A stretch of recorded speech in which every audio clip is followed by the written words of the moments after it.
Israel accused of deliberately attacking journalists in Lebanon.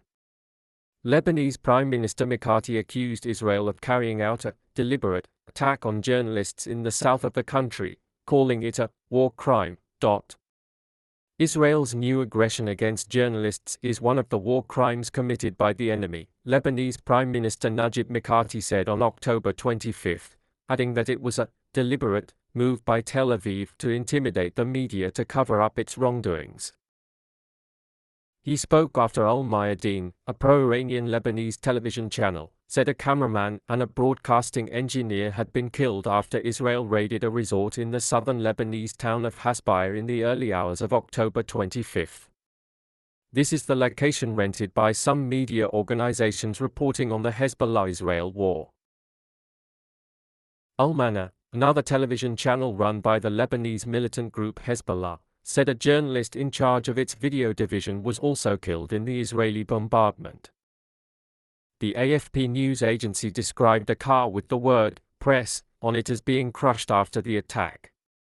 The tiles on the roof of the house were blown away, and debris was scattered inside and around this building. Several journalists from other media organizations, such as Lebanon's Al Jadid Television, Sky News Arabic and Al Jazeera English, were also resting nearby when the attack occurred.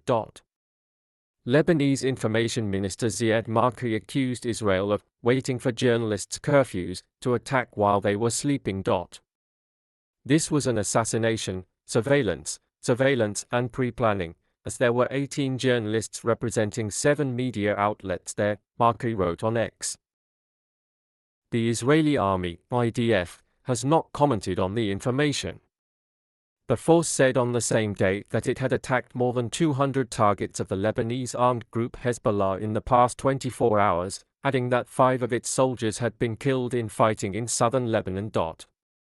The IDF also confirmed that it had targeted a border crossing located on the Syrian-Lebanese border, accusing Hezbollah forces of transporting weapons through the site.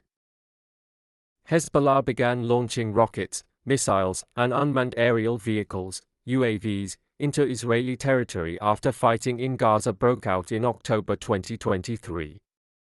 The Lebanese armed group claimed that this was an act of solidarity with its Hamas ally and only stopped when there was a ceasefire in Gaza. The conflict recently escalated after Israeli airstrikes killed a number of high-ranking Hezbollah officials, including leader Hassan Nasrallah, and launched a ground operation into southern Lebanon.